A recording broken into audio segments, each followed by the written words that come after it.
vachomwe muri yezimbabwe tadzoka zvakare nenyaya dzasisi Raven. Aiwa chando kwai charova sei chando chakwidza hamba mumuti.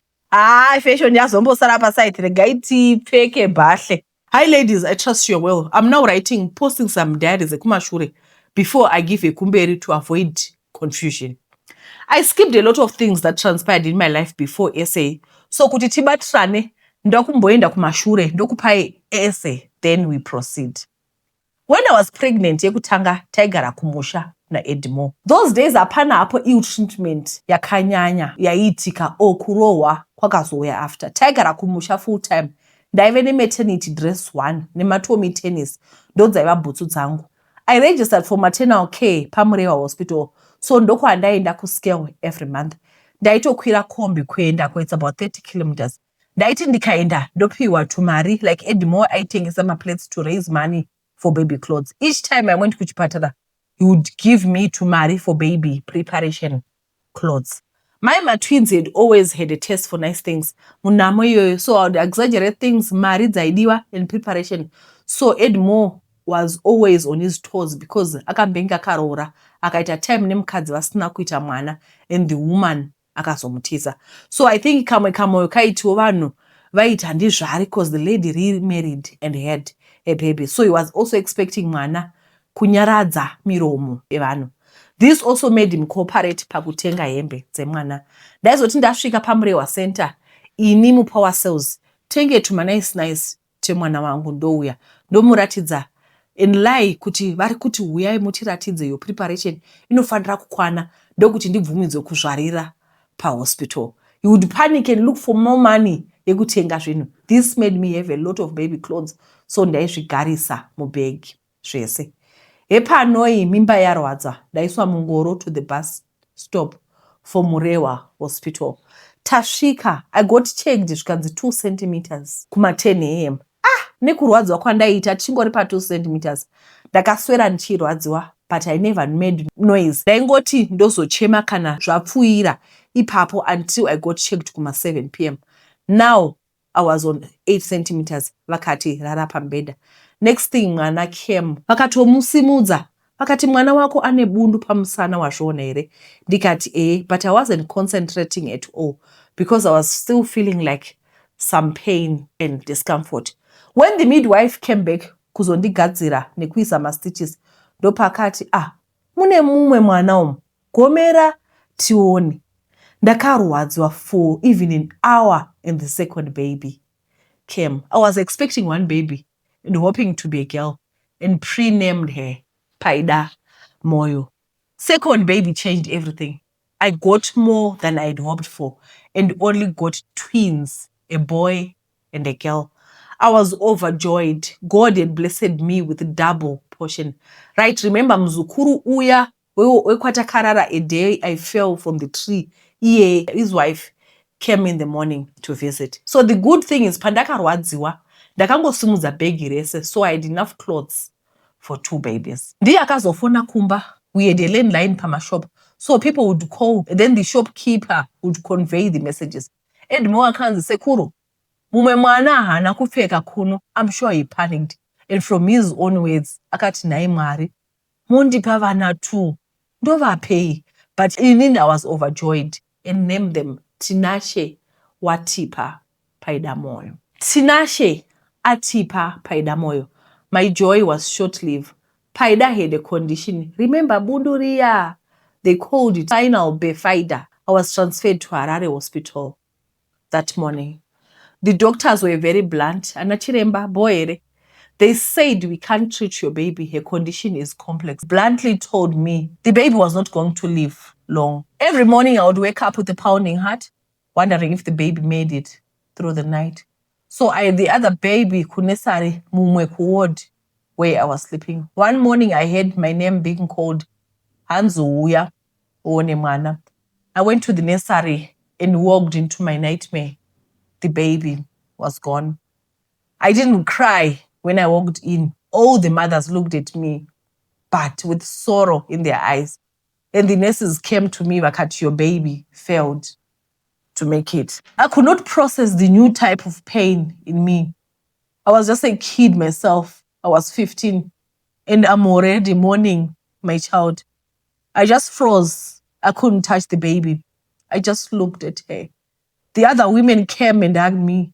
It then started to make sense to me, Kuti. This is actually my loss. How did everything happen so fast?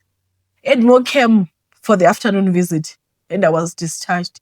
They arranged Kuti Mwana apiswe in hospital. I think that the mistake we made, but we didn't have any money towards a funeral and a proper burial. We went back home and life continued for others, but I was in so much pain. I didn't know what to do with it. Why vamwe vari kuti don't cry because utomborine umwe mwana you are left with. So I'll just cry silently, and the only place I'll direct my pain that slowly turned into anger was to the universe. Kuna mari vandaingonzi variko, but never really had a relationship with him or even prayed to him. I cried and angrily asked God, makandipa ma-twins. Ndakamboti ndiri kumada here. I was heartbroken and failed to deal with the pain of losing a piece of my heart. I silently grieved for my baby. Every day for months, I kept on asking God for answers. Ndakaramba ndichibvunza Mwari mibvunzo yaiita kunge vasiri kunzwa. At all, I was just fainting. 26 months later, God blessed me with a healthy twin girls. Life yekujoni.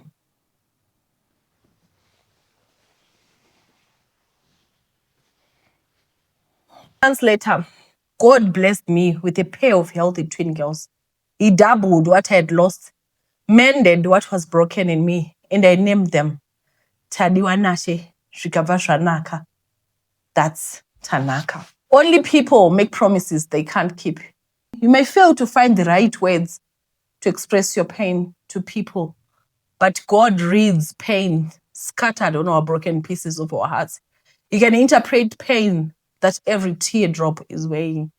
Take it to God, no matter how damaged or messy the case may be. He knows how to deal with different crazy personalities with no judgment. Take it to God and anamadaka that you have messed yourself up. Urimebo, unodiwa wakadaro. I've been through so much in life, but one thing I have no doubt is the love of God over my life. Ninodiwa mani. Kana iwe unodiwa futi. Don't allow circumstances and situations to give you confusion about God's love. Good day to you all. All right, being a mom, guys, is something else. Mweyawe kubereka. Kana wangu bereka so ukanzobo mudzimai achiti mwana wake ashaya, you can relate. You can relate. I remember very well when I gave birth to my last baby. Every time, every day I look at her and I see another chance that God gave us to be alive. Because when I gave birth to that child, Papa sisina heartbeat. Like they kept on coming, but it turns heartbeat. And to this private institution where I'm supposed to give birth at, well, I was supposed to give birth. You can see paita placenta yatsemuka. Mwana afa. Heartbeat. Hamunachi heartbeat mudumbu. I made peace. I said, it's okay. I can transfer into the next hospital. I get there, vatarisa mwana apana heartbeat. Ndikati, it's okay. Glory, we're going to do a procedure. Ekuvisa mwana mudumbu. Anditi tichacheka, boss placenta yatsemuka nchakona kupusha. Iwewe chisaina ma documents ekuti tivise mwana mudumbu, mwana afa. Ndikati, it's okay. Mwana afa, mbadasaina.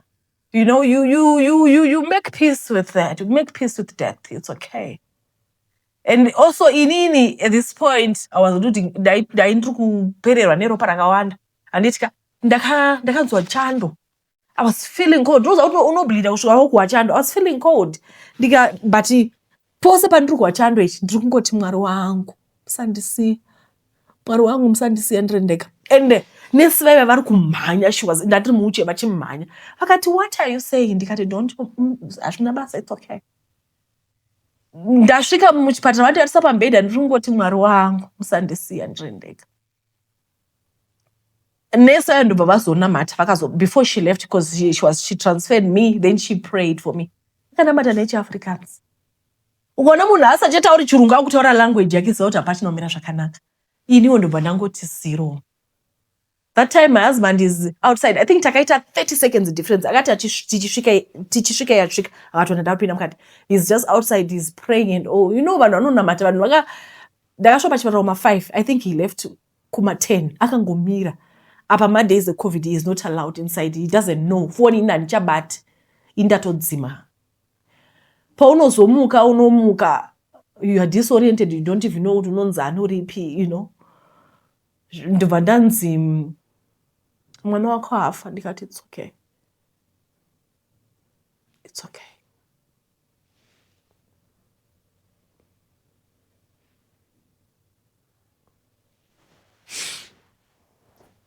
Yekuda zvini iyi kusada kusarira kwakaoma. If you fail to identify your area of gifting, you can stray and end up in wrong paths. Unozoona nekuomerwa kuti I think I took a wrong turn somewhere. Ndini uyo. We had a female pastor. She's late now.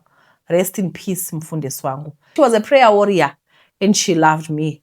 Right? Kwakarongwa kuenda kugomo for 3 days. Absolute fast and prayer. My twins vakati neniwo toda kuendawo. Oh, okay. Prayer mountain yaiva iya kuheadlands. Saka last meal yedu Wednesday manheru tozodya Sunday morning. Zvakatangira pakurongedza bhegi. Ndakatakura rinozi suitcase. Vamwe vakati unozogona kukwira naro here iri. But I didn't want to pay much attention to it. We traveled Thursday. Tikarara kumba kwevamwe female pastor. Vakati tinomukira mangwana. So ndakaswera ndisina kudya chikana chinhu. Kurara kumuka Friday. Mudumo makatanga kutaura because ndikashinga. Taenda kugomo kuya nesi suitcase riya. Apa nzara simba handisisina. I tried kukwekweretsana naro. Ndikazongogara pasi vamwe vachienda kwakutomborara. I was just weak. Mfundisi wangu loved me. Vakatuma boys to come and help me out. Kunamata kwakaoma kuzoti une 3 days no food. I was just hoping one would give up chete tidzike tiende kwarare. So if you are really hungry, believe it when people say chembere kwa chivi yakabika mambwe. I would spend most of my time ndakarara. Mfundisi wangu wondimutsa muka. Wakutoita hunger strike muka unamata. But ndakaomerwa ini. Chiki Saturday manheru. People are busy praying. Ini I'm now restless. Watching time kuti 12 midnight ikwane. But still handisi kuona action. Vanhu vari kungoshimanda. Koye ushumiri hwepasi pemhino aufa. Ndakamboshinga zvaramba. Ini pamusoro yemufundisi. Kuti kubreka nguvai nei. Mufundisi vaya vakuti tichazobreka mangwana tikadzika gomo kwachema. Emika ndakachema misodzi. Ndakachema kubuda misodzi chaiyo. Mufundisi Zimunya, my other pastor came vaona kuti commotion. She came vakati ko indava. Ndakati madii kana kuita bota zvaro zvandichafira muno mugomo ndikasiya vana vangu. Mfundisi Zimunya vakandinzwira tsitsi shame. Kana kamugariro kandanga ndaita kacho kekupera strong. Yese. She called home vakamutsa vanhu vakauya nezvese zvekubikisa bota mugomo usiku ihwohwo. Alaika ndiye akabika kwakuita futi 2 hours richikwata. I started complaining again and got my plate saved first. Ndakachera goma kuti aiwa ina handisi prayer warrior. Ndakachera chikomba ndikati ina handisi prayer warrior. Let me stay in my lane. First ndoita upon the up, not absolute. No. Handitambiri kunonyudza, it's not my portion. Zvine ma-answers here. But ini ndakazvitadza hangu. Please identify your gift. Unofira muarea dzevanhu. Because ipapo vamwe vese were very fresh and alive. Ndini chete ndaita kunge ndarohwa nezvishiri. Ma prayer warriors away.